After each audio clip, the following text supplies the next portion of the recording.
Italy ஊடாக ஐரோப்பிய ஒன்றியத்திற்குள் நுழைந்த சோமாலிய பெண் ஒருவரை மீண்டும் இத்தாலிக்கு நாடு கடத்த ஜெர்மன் திட்டமிட்டுள்ளது.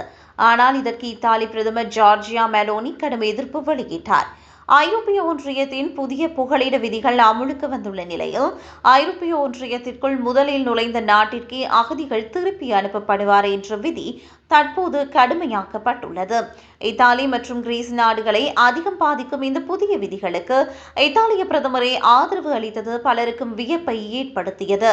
இருப்பினும் இந்த விவகாரத்தில் ஜெர்மன் உள்துறை அமைச்சகம் தீவிரம் காட்டி வருகிறது.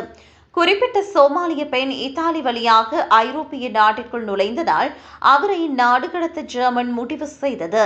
ஆனால் இதுகுறித்து நாடு கடத்தப்படும் நாடாக இத்தாலிக்கு முன்கூட்டியே முறைப்படி தகவல் தெரிவிக்கப்படவில்லை என்று கூறப்படுகிறது.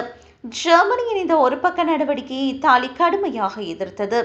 இத்தாலியின் உள்துறை அமைச்சர் மேட்டோ பியாண்டோசி சோமாலிய பெண் மற்றும் இருவர் உட்பட திட்டமிடப்பட்ட நாடு கடத்தல் விமான பயணத்தை அதிரடியாக ரத்து செய்தார். இதற்கிடையில் ஜெர்மன் அமைச்சகம் தனது முடிவில் உறுதியாக இருந்தது.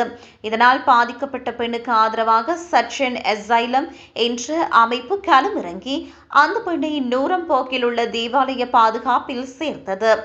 ஜெர்மன் மேற்கொள்ளும் இந்த நடவடிக்கைகள் பிரெட்ரிக் மெர்ஸின் கடுமையான குடியேற்ற எதிர்ப்பு கொள்கைகளின் தொடர்ச்சியாகவே பார்க்கப்படுகிறது என்று இத்தாலிய ஊடகங்கள் செய்தி வெளியிட்டுள்ளன. இரு நாடுகளுக்கிடையே இந்த விவகாரம் தொடரும் நிலையில் பெடரல் அகதிகள் மற்றும் குடியேற்ற அலுவலகம் நாடு கடத்தல் உத்தரவை அதிகாரப்பூர்வமாக வாபஸ் பெறும் வரை அந்த பெண் தேவாலய பாதுகாப்பில் இருப்பார்.